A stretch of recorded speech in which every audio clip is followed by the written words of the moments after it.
ATM Shamsuzzaman পরিচিতির জন্য নামটাই যথেষ্ট। অভিনয়, লেখালেখি, সিনেমা নির্মাণ সবখানেই ছিল তার পদচারণা। তবে সকল পরিচয় ছাপিয়ে সাধারণ মানুষের কাছে তিনি ছিলেন আপাদমস্তক একজন অভিনয় শিল্পী। অভিনয় গুণে একাধিক প্রজন্মের কাছে যিনি অনুপ্রেরণার বাতিঘর। তিনি পর্দায় যেমন হাসিয়েছেন, আবার কাঁদিয়েছেন, কিংবা কখনো ভয় দেখিয়েছেন দর্শকদের। ক্যারিয়ারে বিভিন্ন ভূমিকায় অভিনয় করলেও খল চরিত্রে এটিএম ছিলেন অতুলনীয়। মন্দ চরিত্রে তিনি এমনভাবে নিজেকে ফুটিয়ে তুলতেন যে অভিনয় নাকি বাস্তব তা আঁচ করাটা কঠিন হয়ে যেত দর্শকদের কাছে। নানা ঘটনায় মোড়া এটিএম শামসুজ্জামানের জীবন কাহিনী।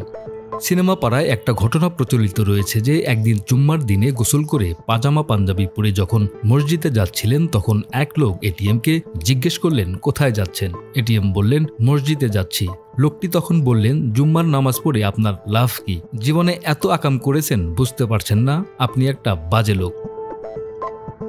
এক সাক্ষাৎকারে অভিনয় জীবনে প্রাপ্তি অপ্রাপ্তি সম্পর্কে জানতে চাইলে এই অভিনেতা বলেছিলেন, সিনেমায় আমাকে দেখে লোকজন খারাপ ভাবত, এতেই আমার আনন্দ। এই গুণী অভিনেতার জন্মদিন আজ। 1941 সালের 10 সেপ্টেম্বর নোয়াখালীতে তার জন্ম। পুরো নাম আবু তাহের মোহাম্মদ শামসুজ্জামান। স্নাতক সম্পন্ন করেছিলেন তৎকালীন জগন্নাথ কলেজ থেকে। 1961 সালে নির্মাতা উদয়ন চৌধুরীর 20 কন্যা সিনেমায় সহকারী পরিচালক হিসেবে কাজ করেন এটিএম শামসুজ্জামান। প্রথমবার তাকে পর্দায় দেখা যায় 1968 সালে নারায়ণ ঘোষ মিতা পরিচালিত এতটুকু আশা সিনেমায়। এতে খবরের কাগজ বিক্রেতার ভূমিকায় অভিনয় করেন তিনি। প্রায় 4 শতাধিক সিনেমাতে অভিনয় করেছেন এটিএম শামসুজ্জামান।